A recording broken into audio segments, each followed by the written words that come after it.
Authentic స్టైల్లో నాటుకోడి పులుసు చేశాను. టేస్ట్ అయితే అద్దిరిపోయింది. దీనికోసం 1 కేజీ నాటుకోడి తీసుకున్నాను. దీనికైతే ఎగ్స్ వచ్చినాయి ఇట్లా. ఒక 5 ఉల్లిపాయలు, 4 టమాటాలు, 4 పచ్చిమిరపకాయలు, ఒక హాఫ్ షెల్ కొబ్బరి తీసుకోవాలి.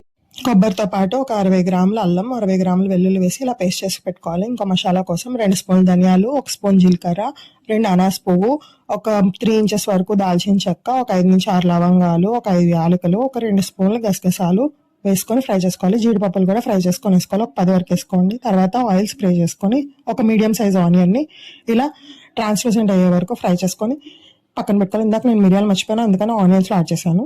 తర్వాత క్లే పాట్లోకి ఆయిల్ యాడ్ చేసుకొని పచ్చిమిరపకాయలు యాడ్ చేసుకోవాలి. పచ్చిమిరపకాయలు ఫ్రై అయిపోయిన తర్వాత ఆనియన్స్ కట్ చేసి పెట్టుకున్నాం కదా, అవి యాడ్ చేసేసుకొని దాంట్లోకి ఉప్పు, పసుపు కూడా యాడ్ చేసుకొని ఆనియన్స్ మగ్గిపోవాలి.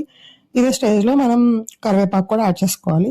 వన్స్ ఆనియన్ కుక్ అయిపోయిన తర్వాత మనం కట్ చేసి పెట్టుకుని టొమాటోస్ని యాడ్ చేసుకోవాలి. టొమాటోస్ కూడా కంప్లీట్గా కుక్ అయిపోవాలి. టొమాటోస్ మగ్గిపోయిన తర్వాత మనం ఏదైతే కొబ్బరి, అల్లం, వెల్లుల్లి పేస్ట్ చేసి పెట్టుకున్నామో అది యాడ్ చేసుకోవాలి. కొబ్బరి పచ్చిది కాబట్టి ఒక 5 మినిట్స్ అన్న ఫ్రై చేసుకోవాలి, బాగుంటుంది అప్పుడు. తర్వాత దీంట్లోకి గొడ్డు కారం యాడ్ చేసుకోవాలి.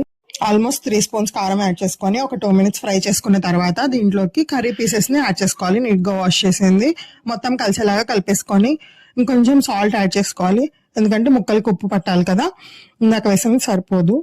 తర్వాత దీంట్లోకి మనం ఇందాక ఏదైతే ఆనియన్స్, జీడిపప్పు, ధనియాలు, జీలకర్ర, లవంగాలు, గసగసాలు అన్నీ వేసి ఫ్రై చేసుకున్నామో అది పేస్ట్ చేసుకొని ఇది ఒక 5 మినిట్స్ తర్వాత ఇది కూడా యాడ్ చేసేసుకోవాలి పేస్ట్ని. ఈ పేస్ట్ అంతా పీసెస్లో కలిపేసుకోవాలి. ఆల్రెడీ మనకి పీసెస్లోంచి వాటర్ అనేది రిలీజ్ అవుతూ ఉంటుంది అనమాట. అది ఒక గ్రేవీ కన్సిస్టెన్సీ అయిపోతుంది. ఒక 10-15 మినిట్స్ తర్వాత ఒకసారి ఉప్పు, కారం ఈ స్టేజ్లో చెక్ చేసుకొని అడ్జస్ట్ చేసుకొని ముక్కలు మునిగేదాకా వాటర్ పోసుకోవాలి. అది కాకుండా ఇంకా ఎక్స్ట్రా 2 గ్లాసెస్ పోసుకోవాలి. అప్పుడు మనకి పీస్ అనేది మంచిగా కుక్ అవుతుంది. ఇలాంటి క్లే పాట్లో చేసేటప్పుడు మనకి పాట్ థిక్నెస్ని బట్టి కూడా కుకింగ్ టైం అనేది పడుతుంది అనమాట. సో ఇంకొక టిప్ ఏంటంటే ఇది తొందరగా కుక్ అవ్వాలంటే ఇలా ఒక చిన్న కోకోనట్ షెల్ని నీట్గా స్క్రేప్ చేసుకొని వాష్ చేసింది వేసుకుంటే తొందరగా కూడా కుక్ అవుతుందంట. ఇంకొక 15 మినిట్స్లో దింపేస్తామన్నప్పుడు ఇలా ఎగ్స్ యాడ్ చేసుకొని లాస్ట్లో కొత్తిమీర వేసుకొని దింపేసుకోవడమే. క్లే పాట్లో మనం ఇంకొక 5 మినిట్స్ ముందే దింపేసుకోవాలి, ఎందుకంటే ఆ వేడికి ఇంకా కొంచెం కుక్ అవుతుంది కాబట్టి మీ గ్రేవీకి కన్సిస్టెన్సీకి తగ్గట్టుగా వాటర్ అడ్జస్ట్ చేసుకొని దింపేసుకోండి ఒక 5 మినిట్స్ ముందే.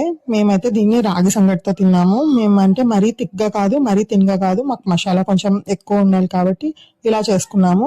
పచ్చి కొబ్బరి ప్లేస్లో ఎండు కొబ్బరి కూడా యూస్ చేసుకోవచ్చు. టేస్ట్ చాలా బాగుంటుంది. పీస్ కూడా చాలా సాఫ్ట్గా ఉడుకుతుంది అనమాట. అయితే నేను ఇక్కడ వీడియోలో చెప్పినట్టు అండర్ 3 మినిట్స్లో అయితే కర్రీ అవ్వలేదు, చాలా టైం పట్టింది. క్లే పాట్లో కదా చాలా స్లోగా చేశాను, బట్ ఇట్ ఈస్